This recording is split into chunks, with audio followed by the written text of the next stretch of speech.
Uh, I mean, with all these portrayals, these caricature portrayals of Asian gangsters, I mean, also, I agree. When I see a lot of these, I mean, I was in the front line, I saw what went on in the community.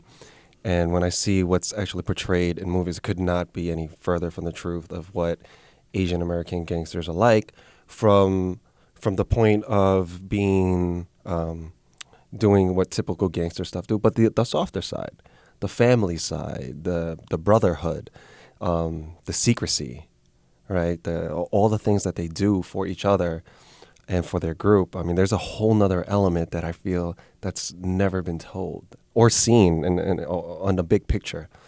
I would love to see that, and I think that would be such an interesting movie, not just for Asian Americans, but just for anyone that just has a different take, the caricature version, and just to see a real version of that, and kind of demystify some of our culture from that aspect would be so interesting to just watch, and if not entertaining. So you're talking about the humanity that we're trying to show. That's on, even on something that has a very dark side to it. There's a humanity to it, and there's a good series out there that was trying to show that. It's called The Streets, and we had some friends in that, and they really tried to tell what the story was like about life in the streets.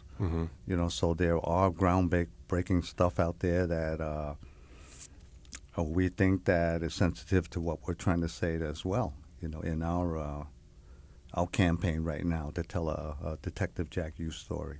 Right, and I'm really excited about that. Now you have a Kickstarter that you've started with Patrick. Yes. And you guys have hit your goal. Yes. Is that correct? Yes, Patrick and I started this Kickstarter campaign. Thank you very much. Yeah. Congratulations to you guys. Yes. We still have 5 days left, I think, and we're trying to do a stretch goal now. We're trying to reach 40,000, and by all measures, it's a very low budget from what I hear, and I'm not in the business that long, but so we're well on our way. And this is for a short film. Yes, this Correct. is for a short film. I think it'll be 15 or 20 minutes, and it's. You got some amazing actors too in this short. We right? do. Very happy to have Ty Ma aboard. Ty Ma, for people who are not really familiar with him, he was in The Arrival, The Farewell. He's in The Wu Assassins right now. We have Perry Young, who is like a tour de force in Warrior.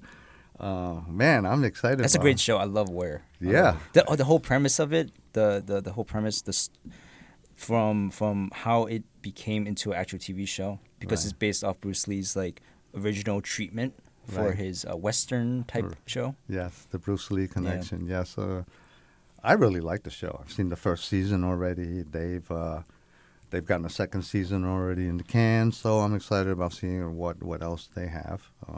Yeah, really well done, well written, shot, cinematically, acting. I mean, they're checking all the boxes. Yeah. I think it's an underrated show. I think it deserves certainly way more attention than it does. Yes. Oh yeah, definitely. Yes, I mean it's Cinemax, and I from what I hear, there's a lot of people don't have Cinemax, so it's, I got Cinemax just for that show. Yeah. And Banshee. Yeah. Banshee's a good show too. I've been hearing that, and but people have been working around it, but so we're very happy about getting Ty Ma and Perry Young and some other professionals are trying to be, and I trust Patrick Chen. His 3 short films that I'm not sure if everybody's seen, but The Last Tip, Confucius Plaza, Love Express. The kid's got some talent, so I felt really comfortable partnering up with him. And He's also a product of Chinatown? yeah, he's he's a little quite younger than me, so he's a little couple of generations down, but yeah, he knows the neighborhood, he knows the colors, and I saw The Last Tip. I think he did a great job with that. That was he did. Man, that was He did. That was so, Jeff was in that, right? Yeah, Jeff was in that. That I was mean, very, it touched me because I can connect to the story, and yeah, he's got this. He's got this ability to evoke this nostalgia and this kind of longing. Jeff was in that, yes, and it was very touching. And they won an award, and what's telling about the best short feature that they won was that it wasn't in an Asian American film festival. It was in a regular open film festival that had everything else. I think they were the only Asian entry, and they won. So it says like a lot about how accepted they were. So Patrick's got a lot of talent. I got a lot of faith in him, and now that we have a little bread to spread on it, well, let's see. We've got some good actors. I think we're going to have a very professional crew. Yeah.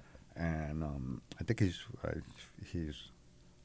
doing this as a SAG project, so I think there's a certain amount of quality that's going to come with it, and let's see what happens. And this is inspired by your source material, your detective novels, but it's not it's an original story, right? Yes, it's an completely original story.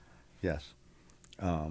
Patrick and I decided early on, because of the way options go on book options, we didn't want to focus on anything that was in any of the books. This is the business side The business side. of filmmaking. Right. So we thought we'd do something fresh. That was organic, that was new. Of course, it would be the same characters, but it would be like a new, fresh little case that he gets and he solves. And just to be able to tell that story about what it's like to be in a gang and what the consequences are. So it's not just a kind of shoot 'em up kind of thing. You know? There's a deeper element to it. Yeah, there's a story behind it. That's what we're trying to get to. Hopefully, when it's done, we'll maybe get some notoriety, and maybe we're aiming for maybe the pilot to take us to an episodic series or get somebody's attention. That'll be incredible. I think it's way overdue, so we're hopeful for that. Definitely. And the timing may be right. Maybe overdue, but the timing may be right for it. Please God.